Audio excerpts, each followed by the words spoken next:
Hello student, welcome back to our channel chemistry NEET guide. তো আজকে দেখো আমরা যে 2025 উচ্চ মাধ্যমিক পরীক্ষার্থীদের জন্য যে সাজেশন সিরিজের ভিডিওগুলো নিয়ে আসছি, প্রত্যেকটা চ্যাপ্টার ধরে ধরে আনছি। তার আজকে আমরা বায়োমলিকিউলস অর্থাৎ জীব অণুসমূহ এই চ্যাপ্টারটার উপর একটা ছোট্ট সাজেশান তোমাদের দেবো। তো এই সাজেশান ভিডিওটা পুরোটা দেখবে এবং সলিউশনটা ভালো করে নেবে। আশা করি তাহলে তোমরা এইচএস 2025-এ ভালো রেজাল্ট করার জায়গায় চলে যাবে। এবং তোমাদের যদি অন্যান্য চ্যাপ্টারগুলোর ভিডিও এখনও দেখা না হয়ে থাকে, তাহলে এই ভিডিও ডেসক্রিপশান বক্সে আমরা লিঙ্ক দিয়ে দিচ্ছি প্লে লিস্টের, যেখানে তোমরা সমস্ত চ্যাপ্টারের ভিডিওগুলো পেয়ে যাবে। তো সেই লিঙ্কে ক্লিক করে তোমরা প্লে লিস্টটায় গিয়ে তোমাদের যে ভিডিওগুলো দেখা হয়নি সেগুলো অবশ্যই দেখে নেবে। এছাড়াও আমাদের অফিসিয়াল টেলিগ্রাম চ্যানেলের আমরা লিঙ্কটা এই ভিডিওতে দিয়ে দেবো, বা এই ভিডিওগুলি থেকে বাকি পরের ভিডিওগুলোতেও দিয়ে দেবো। তোমরা চাইলে সেই টেলিগ্রাম চ্যানেলে জয়েন করে থাকতে পারো। সেখানে তোমরা ভিডিওর নোটিফিকেশান বা যে কোনো ধরনের পিডিএফ সেখানে পেয়ে যাবে। তো চলো শুরু করা যাক আজকে বায়োমলিকিউলস চ্যাপ্টারটার ওপর যে সাজেশান সেইটা। দেখো এইচএস 2025-এ প্রচণ্ড ইম্পর্টেন্ট যেটা, সেটা হচ্ছে জুইটার আয়ন এই সংক্রান্ত প্রশ্ন থাকার সম্ভাবনা খুব বেশি। তো আমি যে কোশ্চেনটা দিচ্ছি হুবহু এটা না থাকলেও এই সংক্রান্ত কোশ্চেন তুমি পাবে। প্রথম কোশ্চেন হচ্ছে জুইটার আয়ন কাকে বলে। তোমায় বলতে পারে গ্লাইসিন বা অ্যালানিনের জুইটার আয়নের গঠন আঁকো, এটা দিতে পারে। এখানে কিন্তু আরেকটা জিনিস বলে রাখি, গ্লাইসিন হচ্ছে একমাত্র আলোক নিষ্ক্রিয় অ্যামাইনো অ্যাসিড। আলোক নিষ্ক্রিয় অ্যামাইনো অ্যাসিড অর্থাৎ আলোক সক্রিয় নয়। তো তোমাদের কিন্তু পরীক্ষায় এরমও কোশ্চেন দিতে পারে যে আলোক নিষ্ক্রিয় অ্যামাইনো অ্যাসিডটির জুইটার আয়নের গঠন আঁকো, এরমও দিতে পারে। বা এইটা দিতে পারে অ্যাসিড মাধ্যমে ও ক্ষারীয় মাধ্যমে অ্যালানিনের গঠন আঁকো। অ্যাসিড মাধ্যম এবং ক্ষারীয় মাধ্যম আমি একটু দেখিয়ে দিই। দেখো জুইটার আয়নটা হচ্ছে এইটা, এখানে এইচ। যদি বলে অ্যালানিন তাহলে এটা জুইটার আয়ন, এখানে CH3 হলো। এটা হচ্ছে জুইটার আয়ন, অ্যালানিনের জুইটার আয়নটা আমি দেখালাম, এখানে প্লাস হবে। এবার যদি তোমায় বলে অ্যাসিড মাধ্যমে অ্যালানিনের গঠন আঁকো, অ্যাসিড মাধ্যম মানে সেখানে অনেক পরিমাণে H+ আছে, তখন একটা H+ এখানে এসে ঢুকে যাবে, তখন অ্যালানিনের গঠনটা হবে অ্যাসিড মাধ্যমে এইটা। আর ক্ষারীয় মাধ্যম যদি বলে, যদি ক্ষারীয় মাধ্যম বলে তাহলে C+ওটা মাইনাস থাকবে, এটা NH2 হয়ে যাবে। এটা হচ্ছে ক্ষারীয় মাধ্যম, এটা হচ্ছে অ্যাসিড মাধ্যমে। তাহলে এই হচ্ছে জুইটার আয়ন সংক্রান্ত কোশ্চেন তোমাকে দিতেই পারে পরীক্ষায়, এটা অবশ্যই ভালো করে করবে। আর যদি শুধু জুইটার আয়ন বলতো অ্যালানিনের তাহলে এটা হতো, যদি গ্লাইসিন বলতো তাহলে CH3টা মুছে যেত, গ্লাইসিন বললে এখানে H হতো।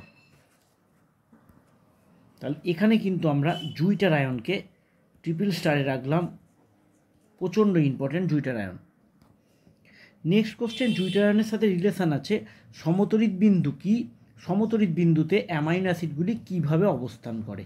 এটাকে সিঙ্গেল স্টারে রাখলাম, যদি পারো একটু দেখে রেখো সমতরিত বিন্দুর সংজ্ঞা আর অ্যামাইনো অ্যাসিডগুলো এখানে জুইটার আয়ন রূপে অবস্থান করে।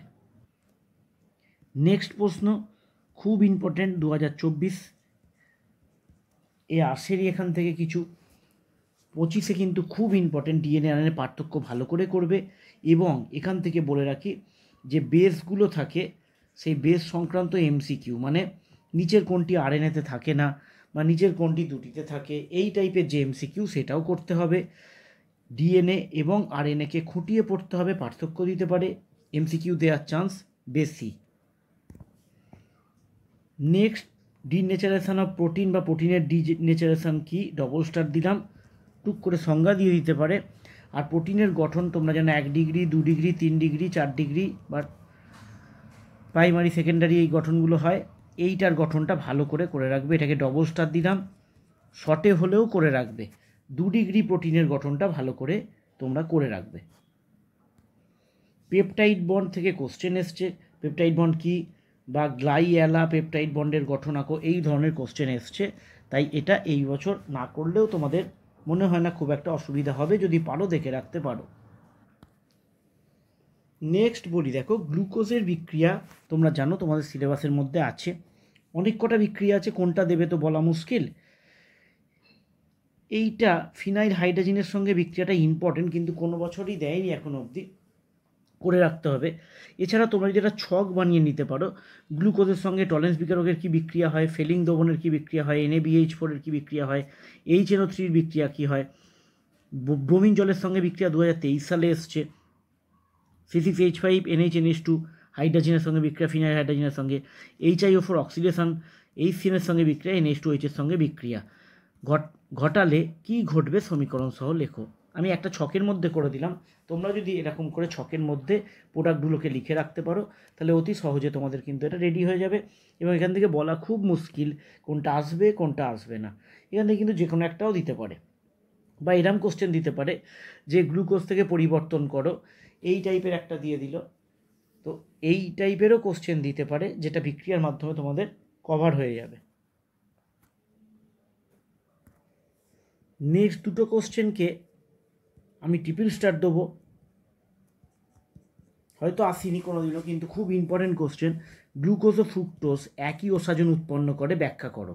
এটা হচ্ছে এই ওসাজন তৈরির বিক্রিয়াটা হচ্ছে এই বিক্রিয়াটা, ওই জন্য ওখানেও স্টার দিয়েছি। একই ওসাজন তৈরি করে, ব্যাখ্যা করো, এরম কোশ্চেন দিতে পারে। বা একটিমাত্র বিক্রিয়ার সাহায্যে কীভাবে গ্লুকোজ ও ফ্রুক্টোজের মধ্যে পার্থক্য করবে। এটা হয়তো অনেকে ভাবতে পারো যেটা টলেন্সের বিক্রিয়ার সাহায্যে বা ফেলিং দ্রবণের সাহায্যে হবে, সেটা কিন্তু টলেন্স বা ফেলিংস দিয়ে হবে না। কারণ দেখবে তোমরা ফ্রুক্টোজ ও টলেন্স আর ফেলিংসের সঙ্গে বিক্রিয়া একই রকমভাবে করে। এটা ক্যালসিয়াম হাইড্রক্সাইডের সাহায্যে পার্থক্যটা করা যাবে। তো এই দুটো কোশ্চেন খুবই ভালো করে যত্ন নিয়ে করে রাখবে। এছাড়া তোমাকে কোশ্চেন এরামও দিতে পারে যে ডি গ্লুকোজ বা তোমায় দিতে পারে ডি ফ্রুক্টোজের গঠন আঁকো। তুমি কিন্তু এই দুটো গঠন রেডি থাকবে। ডি মানে তোমাকে কিন্তু এইভাবে আঁকতে হবে, দুটোর গঠনই করে রাখবে। কিছু বছর আগেই এইচএসে একবার এসেছিল ডি গ্লুকোজের গঠন। এছাড়া কিছু উদাহরণ করে রাখবে, উদাহরণ দাও, এই টাইপের ছোট্ট একটা নোট বানিয়ে রাখবে, উদাহরণ কিছু দেখে রাখবে। যেমন এইগুলো, যেমন ধরো অ্যালডোহেক্সোজ, গ্লুকোজ, কিটোহেক্সোজ, ফ্রুক্টোজ অবিজারক সুগার, তারপরে পোসমো অ্যামাইনো অ্যাসিড, ক্ষারীয় অ্যামাইনো অ্যাসিড, আম্লিক অ্যামাইনো অ্যাসিড, আলোকনিষ্ক্রিয় অ্যামাইনো অ্যাসিড, একটু আগেই বললাম গ্লাইসিন। MCQ দিতে পারে, বিভিন্ন কোশ্চেন দিতে পারে, মোনোস্যাকারাইডের নাম একটা, ডাইস্যাকারাইডের নাম ইত্যাদি। এই জাতীয় উদাহরণ কিন্তু একটুখানি দেখে রেখো, MCQ লাগতে পারে। আর ডাইস্যাকারাইড কি মানে কাকে বলে, বা মোনোস্যাকারাইড কি, এই দুটো একটু দেখে রেখো।